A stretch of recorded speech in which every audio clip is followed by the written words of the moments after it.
Čau lidi, dneska se budeme bavit o mistrech přežití. Ano, jsou to šváby. Máme zde ve studiu profesora na hmyz Heinricha Hunda a také jednoho švába, Josefa.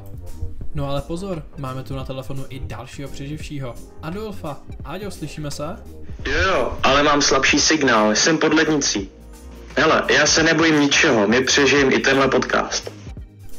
Přesně tak, my jsme nesmrtelní. I kdybys nás vzal botou, stejně se vrátíme. No to je přesně to, co na vás všichni milujeme, nebo spíš nemilujeme. Jak je možné, že vás nejde vyhubit? No jo, šváby jsou takový malý evoluční tanky. Mají ultraodolný tělo, umí regenerovat, zpomalit metabolismus. A co nejlepší, přežijou i radiaci. Počkej, to jako fakt přežijete jaderný výbuch? Jasně, když bouchne atomovka, lidi se vypařejí, ale my si jen oprášíme krovky a hledáme drobky pod gaučem. Jo, hlavně ať tam zůstane něco z pici. Tohle je šílený. A co jídlo? Co vlastně žerete, když je všechno zničený?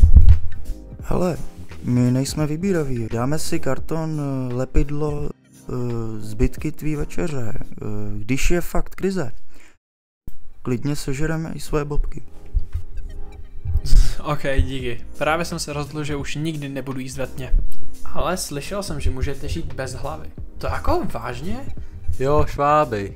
Mají mozek v těle, takže jim hlava až tak nechybí. Bez ní vydrží třeba týden. Jo, jediný problém je, že pak nemůžem pít, což je trošku blbý.